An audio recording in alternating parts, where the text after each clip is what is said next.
Hello students, আশা করছি তোমরা সকলেই ভালো আছো। তোমরা যারা ক্লাস 9 এ পড়ো, তোমাদের দ্বিতীয় পর্যায়ক্রমিক মূল্যায়ন 2026 এর একটি সাজেশান ভিডিও নিয়ে চলে এসেছি ইতিহাস বিষয়ের উপর থেকে। এখানে যেই সমস্ত প্রশ্নপত্রগুলো দেবো, এই সমস্ত প্রশ্নপত্রের উত্তর সহ দেওয়া হবে এবং এই প্রশ্নপত্রগুলো বিভিন্ন স্কুলের প্রিভিয়াস ইয়ারের প্রশ্নপত্র অ্যানালাইজ করে তৈরি করা হয়েছে।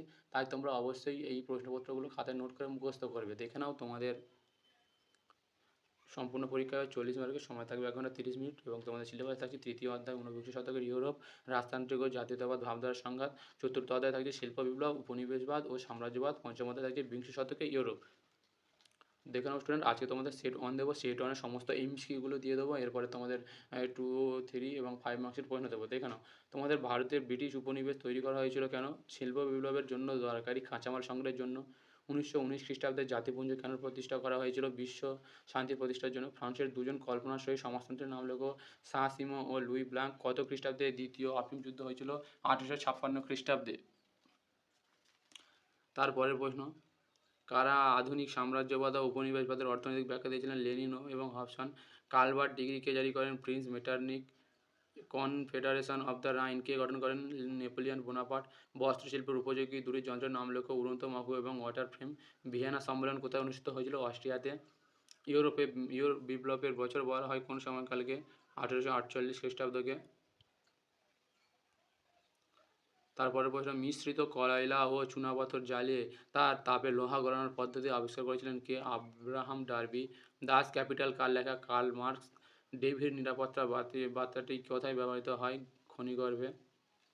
রাশিয়ার পার্লামেন্টের নাম কি? ডুমা। 14 দফা নীতি ঘোষণা করেন কে? Woodrow Wilson. দ্বিতীয় আলেকজান্ডারকে মুক্তিদাতা জার বলা হয় কেন? তিনি রাশিয়ার সার্পদের মুক্তিদান করেন। তারপরে প্রশ্ন 17 থেকে, ভারতের ব্রিটিশ সাম্রাজ্যের রত্ন বলা হয় কেন? ব্রিটিশ উপনিবেশগুলির মধ্যে ভারত ছিল সবচেয়ে লাভজনক। উষ্ণ জল নীতি কোন দেশ গ্রহণ করেছিল? রাশিয়া।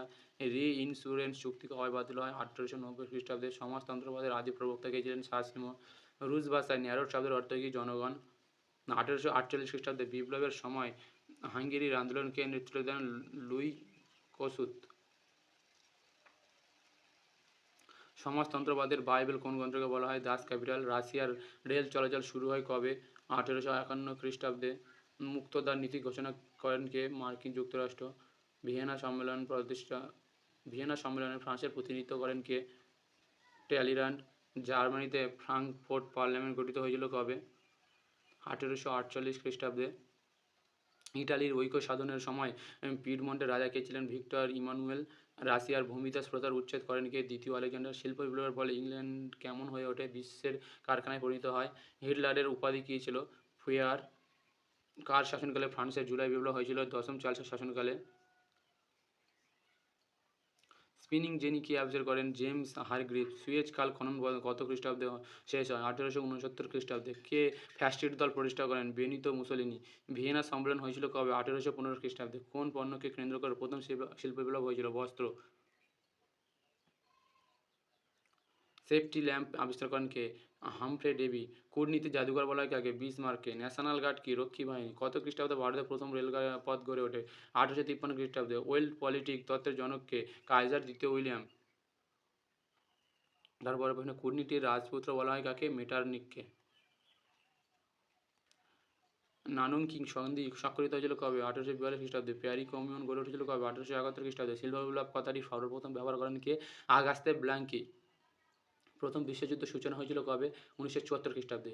ইয়ং ইটালি নামে যুব সংঘ প্রতিষ্ঠা করেন কে? জোসেফ মাতসেনি। ভিয়েনা সম্মেলনের সভাপতি কে ছিলেন? মেটারনিক।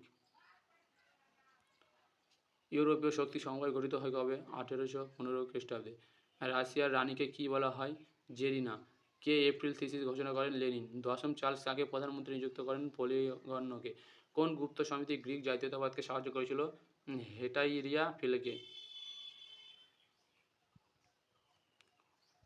রিসর্জিমেন্টো কথাটির অর্থ কি? পুনর্জাগরণ। মাতসিনির প্রতিষ্ঠিত গুপ্ত সমিতির নাম কি ছিল? Young Italy.